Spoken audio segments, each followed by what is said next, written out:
Ayo subscribe channel YouTube Novel Azkabina. Novel Perintah Raja Naga. Bab 5676 Gangguan Paksa. Deru suara itu mengguncang seluruh aula yang bobrok, menyebabkan banyak murid tingkat rendah sekte surgawi Yama berdarah dari telinga dan hidung mereka, lalu pingsan. Zirah perunggunya yang compang-camping berderit dan mengerang, dan di bawah kulit perunggunya, urat-uratnya menggembung seperti naga yang menggeliat. Sebuah kekuatan, yang bahkan lebih dahsyat dan kacau dari sebelumnya, dipenuhi aura waktu, meletus. Semut. Aku akan membunuhmu. Raungnya, suaranya serak dan kaku, seolah-olah ia sudah lama tidak berbicara. Namun, niat membunuh di dalamnya hampir nyata. Ia murka.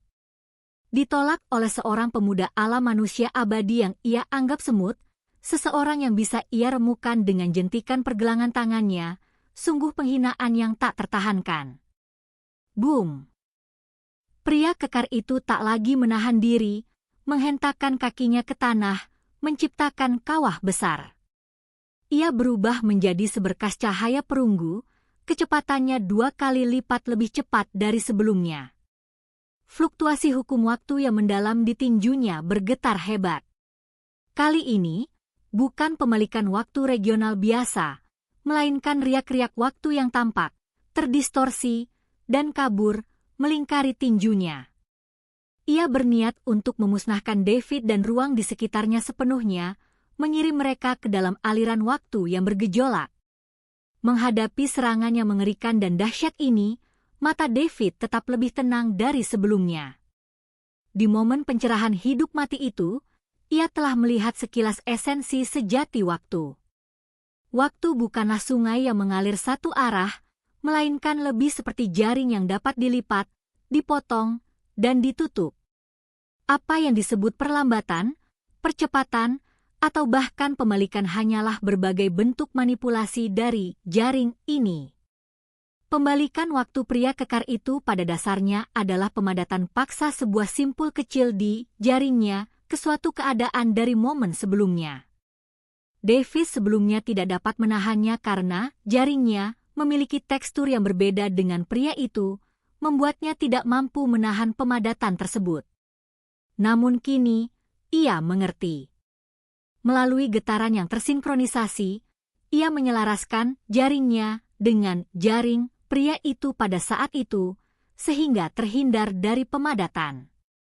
Lebih jauh lagi, ia memahami cara untuk secara aktif mempercepat aliran waktu di dalam jaringnya sendiri. Bagus sekali! Teriak David, menghadapi pukulan yang cukup kuat untuk mendistorsi ruang waktu dan menghancurkan gunung serta sungai. Ia tidak menghindar atau menghindar, melainkan menghadapinya secara langsung. Namun cara ia menghadapinya membuat jantung semua orang berhenti berdetak. Ia tidak melepaskan teknik pedang yang kuat, juga tidak mengumpulkan kekuatan spiritual yang besar. Ia hanya mengangkat tangan kirinya, jari telunjuk dan jari tengahnya menyatu, membentuk jari pedang. Dan seketika jari pedangnya terangkat, aliran waktu di sekitarnya tiba-tiba berubah. Di mata Yanantian, Liu Sui, dan semua penonton, gerakan David tiba-tiba menjadi kabur, seolah-olah dipercepat, melampaui batas indera ketuhanan mereka. Mereka hanya bisa melihat samar-samar. Bukan David yang menjadi lebih cepat, melainkan waktunya sendiri yang dipercepat. Percepatan waktu. David bergumam dalam hati. Hanya sepersekian detik sebelum tinju pria kekar itu, yang diliputi riak waktu dan tampaknya mampu membalikkan alam semesta, hendak menyerang, di celah waktu yang hampir tak ada bagi orang biasa, jari pedang David tiba lebih dulu. Ia tidak mencoba menghadapi tinju mengerikan itu secara langsung, melainkan mengubah kekuatan spiritualnya yang diresapi pemahaman baru tentang waktu, menjadi jarum waktu yang sangat halus dan padat, tepat mengarahkannya ke Simpul inti di sekitar tinju pria kekar itu, tempat fluktuasi hukum waktu paling intens, hendak memulai penutupan dan pembalikan. PFFT. Suara yang begitu samar hingga nyaris tak terdengar. Seperti jarum yang menusuk lepuh. Riak waktu yang melingkari tinju pria kekar itu, yang cukup kuat untuk menetralkan serangan apapun, menghilang seperti balon bocor saat bersentuhan dengan jarum waktu milik David yang mengandung kekuatan untuk mempercepat waktu. Fluktuasi hukum yang mendalam seketika menjadi kacau dan tak terkendali. Apa? Kemarahan pria kekar itu langsung tergantikan oleh kengerian yang tak percaya. Ia merasa kendalinya atas waktu telah diputus paksa oleh serangan jari lawan yang tampaknya tak berarti itu. Bagaimana mungkin? Bab 5677, dia mengambil tindakan secara pribadi. Pembalikan waktu terhenti, dan pukulannya yang telah mengumpulkan seluruh kekuatannya, kehilangan titik lemahnya. Meskipun masih sangat kuat, pukulan itu telah mengungkap kelemahan besar. Dan itulah kelemahan yang diinginkan David. Dalam kondisi waktu yang dipercepat, pikiran dan tindakannya berada pada batas absolutnya. Saat ia menghancurkan pembalikan waktu dengan satu jari, pedang pembunuh naga di tangan kanannya berubah menjadi garis yang memukau yang merobek. Kehampaan. Tebas. Tidak ada cahaya pedang yang menyilaukan, tidak ada momentum yang mengguncang bumi, hanya bekas pedang gelap yang memadat hingga ekstrim, seolah mampu menelan bahkan cahaya. Tanda itu melintas di celah halus tempat aliran kekuatan pria kekar itu paling lambat, tempat kekuatan lama terkuras dan kekuatan baru belum dihasilkan. Cepat. Tak terlukiskan cepatnya. Ini adalah kecepatan yang melampaui penglihatan, bahkan melampaui akal sehat. Itu adalah pukulan mematikan di bawah waktu yang dipercepat. Tubuh besar pria kekar itu tiba-tiba membeku, momentum majunya tiba-tiba terhenti. Ia tetap dalam posisi meninju, berdiri kosong di sana, menatap dadanya. Di sana, garis tipis darah perlahan muncul, membentang dari bahu kirinya hingga perut kanannya. Zirah perunggunya, seolah telah lapuk oleh ribuan tahun, retak terbuka tanpa suara, lukanya sehalus cermin. Kekuatan dahsyat di dalam dirinya lenyap dengan cepat, seperti balon yang kempes. Matanya, yang baru saja menyala dengan amarah, kini dipenuhi kebingungan dan kekosongan yang tak terbatas. Waktu, bagaimana mungkin ini? Ia berhasil mengucapkan beberapa suku kata yang tak jelas. Detik berikutnya. Desis. Tubuh perkasa pria kekar itu terbelah rapi menjadi dua di sepanjang garis darah itu. Darah menyembur keluar bagai air mancur, isi perutnya berhamburan ke tanah.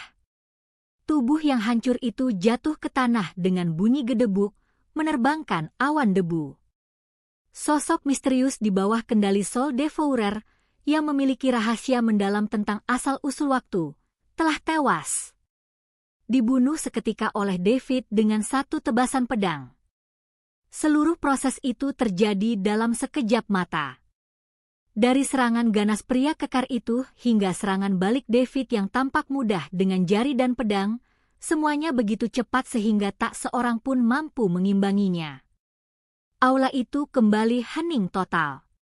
Namun, keheningan ini benar-benar berbeda dari keheningan yang sebelumnya dipenuhi keputusasaan.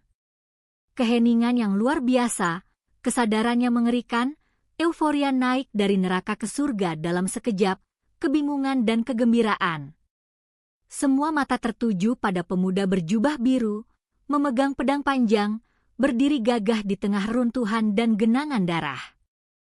Pakaiannya berlumuran darah, wajahnya pucat, dan napasnya masih tersengal-sengal, tetapi di mata orang banyak, sosoknya tampak menjulang tinggi, bagaikan gunung suci yang menopang langit dan bumi, memancarkan cahaya yang tak tertahankan. Kita menang, gumam seorang murid sekte surgawi Yama, suaranya bergetar, hampir menangis. Tuan Chen membunuh monster itu, teriak murid lain dengan penuh semangat. Raungan. Tuan Chen perkasa. Sekte surgawi Yama terselamatkan. Setelah hening sejenak, gemuruh kegembiraan meledak. Kegembiraan karena berhasil melewati cobaan berat, ditambah kekaguman dan kekaguman akan kekuatan David yang luar biasa, membuat semua murid sekte surgawi Yama menjadi heboh. Yanantian menghela napas lega, sarafnya yang tegang akhirnya rileks, baru kemudian menyadari punggungnya basah oleh keringat dingin. Ia menatap David, matanya dipenuhi kelegaan luar biasa dan emosi yang kompleks. Ia telah bertaruh dengan benar. Sosok kuat di belakang David bahkan belum muncul, dan David sendiri telah tumbuh ke tingkat yang begitu mengerikan. Wajah pucat Liu Sue merona saat ia menatap sosok David, mata indahnya berbinar-binar aneh, jantungnya berdebar tak terkendali. Sementara itu, penguasa pemakan jiwa, yang duduk tinggi di atas, memiliki wajah yang begitu gelap hingga tampak seperti meneteskan air. Ia perlahan bangkit dari singgasananya, energi iblis yang bagaikan jurang di sekelilingnya bergejolak hebat. Tekanan yang jauh lebih mengerikan dan menyedihkan dari sebelumnya turun bagai gunung tak terlihat, seketika membungkam semua sorak-sorai di aula. Ia menatap tajam ke arah David, suaranya sedingin es dan menusuk, seolah-olah dari neraka terdalam. Bagus. Bagus sekali. Wah, kau telah mengejutkanku berkali-kali. Sepertinya aku tak punya pilihan selain menghancurkan semut menyebalkan ini sendiri. Krisis yang sesungguhnya baru saja dimulai. Penguasa pemakan jiwa akan segera bergerak. Bab 5678, Ujian Hidup dan Mati. Sorak-sorai di aula utama sekte surgawi Yama tiba-tiba berhenti, seolah tercekik oleh tangan raksasa tak kasat mata. Sang pemakan jiwa perlahan bangkit, tanpa gerakan berlebihan, hanya berdiri di sana, ia seolah memindahkan pusat dunia ke tubuhnya. Aura menindas yang terpancar dari pria kekar tadi sudah mengerikan, tetapi dibandingkan dengan pemakan jiwa sekarang, aura itu bagaikan kunang-kunang dibandingkan dengan bulan yang terang, bagaikan sungai dibandingkan dengan lautan luas. Gemuruh. Di luar aula, langit yang tadinya suram oleh energi iblis, kini sepenuhnya gelap. Awan tebal dan kelam berkumpul dengan liar, berputar-putar, tidak menyambar petir, tetapi menampakkan wajah-wajah roh pendendam yang tak terhitung jumlahnya yang terpelintir dan meratap. Memancarkan jeritan tajam. Angin dingin yang menggigit menderu ke dalam aula yang bobrok, mencambu pakaian seseorang dan membekukan tulang-tulangnya. Ruang di sekitar pemakan jiwa mulai terdistorsi dan kabur, ia seolah berdiri di alam iblis lain yang independen, bertumpang tindih dengan kenyataan, namun sama sekali tidak pada tempatnya. Aura pembunuh dan kekuatan iblis, yang terakumulasi selama ribuan tahun dan terbentuk dari pembantaian tak terhitung nyawa, melonjak bagai tsunami yang nyata, gelombang demi gelombang menghantam pertahanan mental semua orang. Bu. Beberapa murid sekte surgawi Yama yang lebih lemah bahkan tak mampu berteriak sebelum mata mereka berputar ke belakang, pikiran mereka runtuh, dan mereka pingsan di bawah tekanan mengerikan yang tak terlukiskan ini. Beberapa bahkan berdarah dari ketujuh lubangnya, napas mereka pun memudar. Bahkan seorang ahli yang kuat seperti Yanantian, seorang dewa surgawi tingkat 3, merasa seolah-olah gunung setinggi 10.000 kaki menekan bahunya. Tulang-tulangnya berderak di bawah beban yang tak tertahankan, dan ia harus mengerahkan seluruh energi iblisnya untuk nyaris tak berdiri, wajahnya sepucat kertas. Liu Sue mengerang tertahan. Wajahnya, yang baru sedikit pulih berkat kemenangan David, kembali pucat pasi. Tubuhnya yang ramping sedikit gemetar, dan ia hanya bisa tetap tegak dengan bersandar pada pedang panjangnya. Ia merasakan jiwanya bergetar, ketakutan naluriah yang disebabkan oleh perbedaan tingkat kehidupan mereka yang sangat jauh.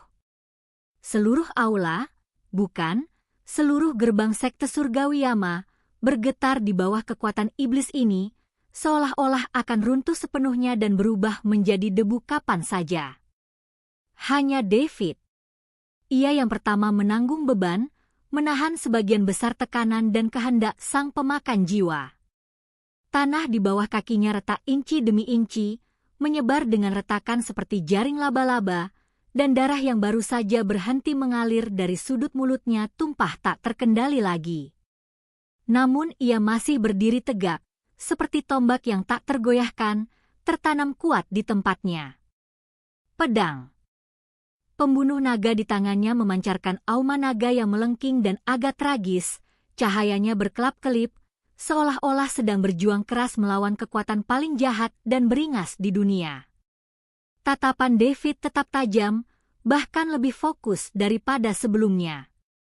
Ia tahu betul bahwa ujian hidup dan mati yang sesungguhnya baru saja dimulai.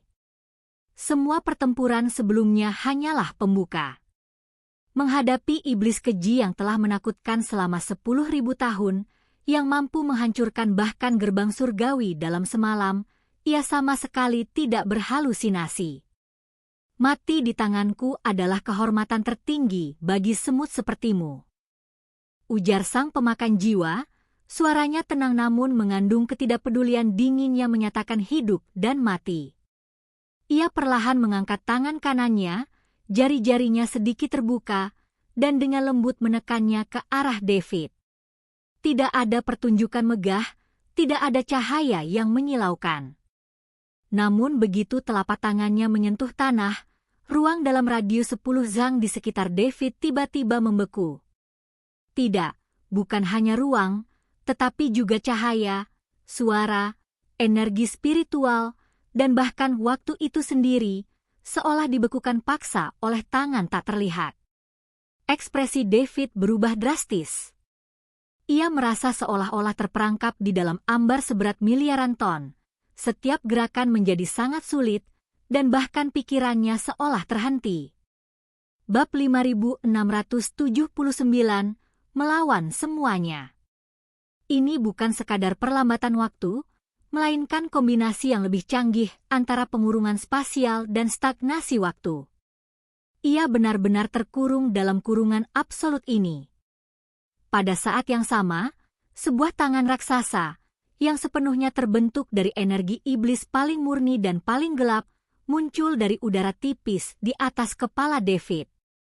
Tangan ini menutupi langit, garis telapak tangannya sejernih jurang, kukunya setajam senjata dewa, dan di dalam telapak tangannya, roh-roh pendendam yang tak terhitung jumlahnya tampak berjuang dan meraung, memancarkan aura destruktif yang melahap dan menggerogoti segalanya. Tangan itu perlahan menekan ke bawah, bahkan sebelum benar-benar mendarat, tekanan mengerikan itu menyebabkan tulang-tulang David mengerang dengan gertakan gigi, energi spiritual pelindungnya berayun hebat seperti lilin yang tertiup angin, di ambang kehancuran. David, Tuan Chen, Liu Sui dan Yanantian, melihat ini, dipenuhi amarah. Mereka bisa merasakan kekuatan mengerikan yang terkandung di dalam tangan iblis itu, kekuatan absolut yang mampu dengan mudah menghancurkan seorang dewa surgawi puncak. Jika David terkena, tak akan ada peluang untuk bertahan hidup. Lawan dia sampai mati. Yanantian meraung, tak lagi peduli dengan jurang pemisah yang tak teratasi antara dirinya dan sang pemakan jiwa. Ia membakar habis energi iblis bawaannya, auranya meletus bak gunung berapi, pola-pola iblis berkilauan di kulitnya, bahkan meneteskan tetesan darah. Ia membentuk segel tangan dan meraung, segel penghancur dunia Yama. Sebuah segel hitam raksasa, memancarkan kematian dan kehancuran tanpa akhir, mengembun di atas kepalanya. Di atas segel itu, seolah-olah gerbang neraka telah terbuka, dan hantu-hantu yang tak terhitung jumlahnya meratap. Ini adalah kemampuan ilahi terkuat dan terlarang dari sekte surgawi Yama, yang membutuhkan harga yang sangat mahal untuk digunakan, tetapi Yanantian kini mengerahkan seluruh kemampuannya. Segel hitam raksasa itu, dengan momentumnya yang tak terhentikan, menghantam telapak tangan iblis yang menekan David. Di sisi lain, Liu Sui menahan getaran jiwanya, mengerahkan teknik warisan gerbang surgawi hingga batasnya.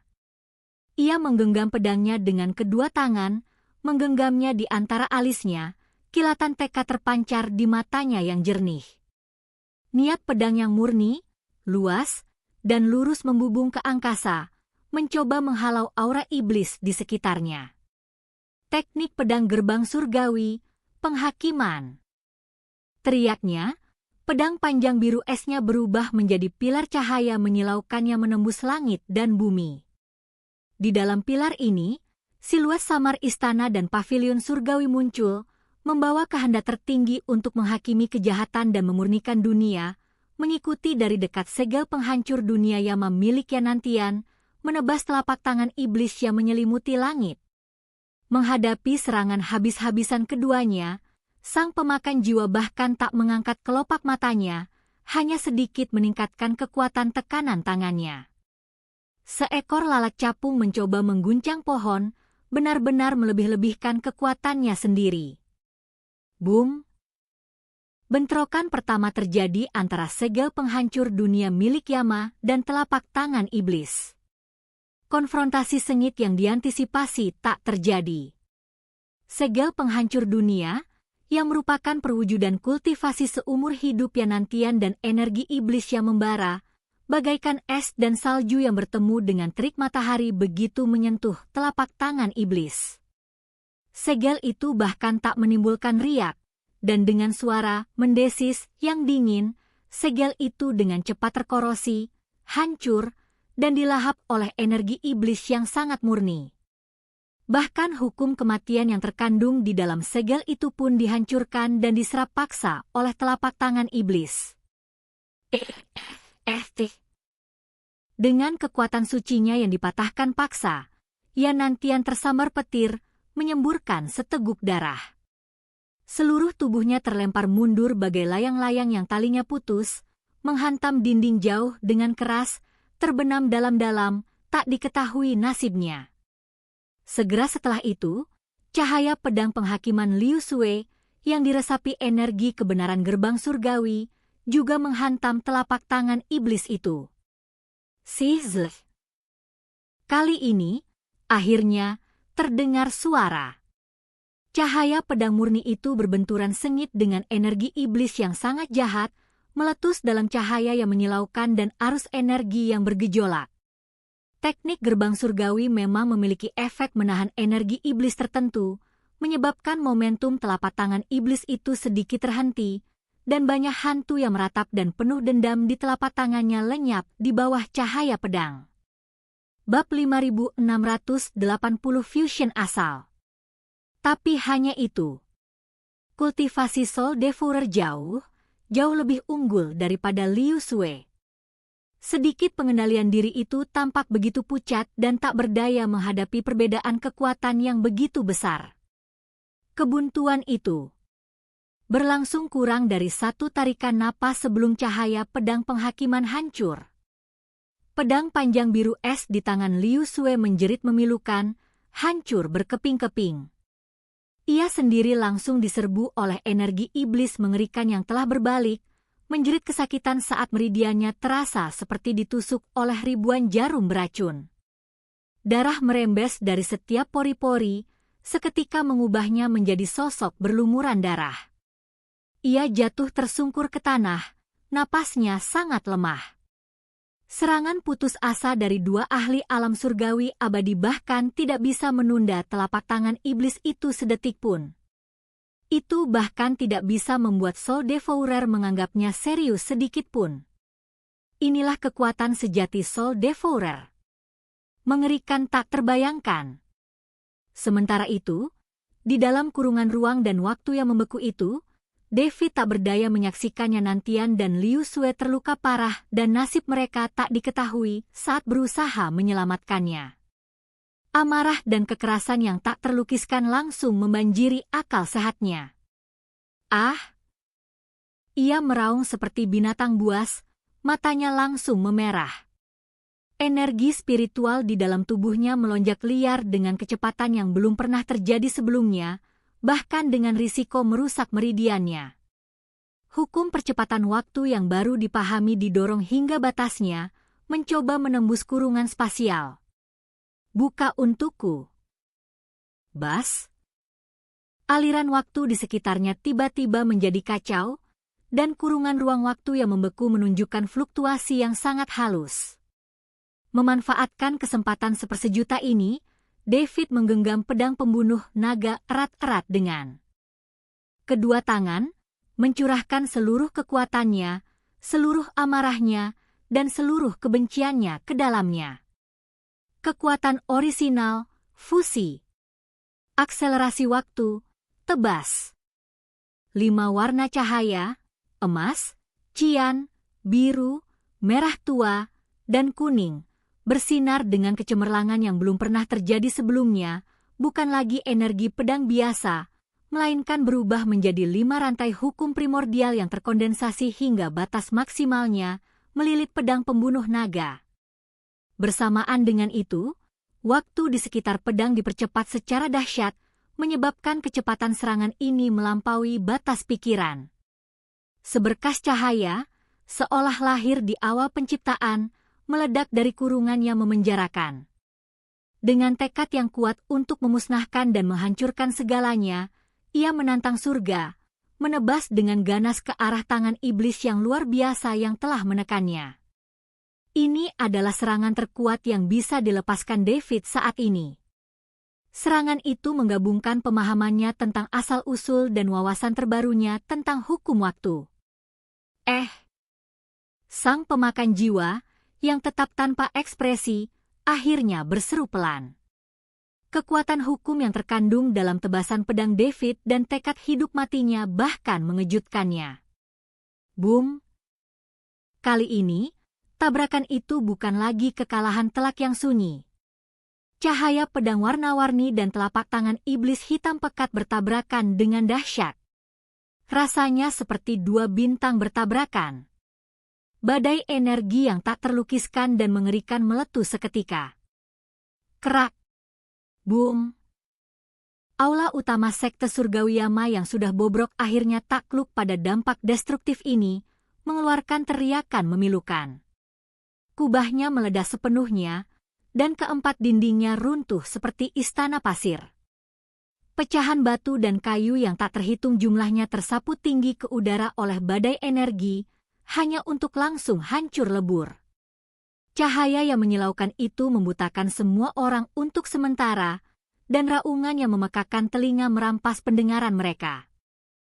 Hanya gelombang kejut yang melahap segalanya menyebar dengan cepat keluar seperti riak kematian. Para murid sekte surgawi Yama berhamburan ketakutan, tetapi kecepatan mereka jauh lebih lambat daripada gelombang kejut yang menyebar. Tak terhitung banyaknya orang yang tersapu gempa susulan di tengah jeritan, seketika berubah menjadi abu. Seluruh gerbang gunung sekte surgawi Yama seakan diinjak kaki raksasa. Paviliun dan teras runtuh berbondong-bondong, gunung retak, dan bumi runtuh, seolah-olah kiamat telah tiba.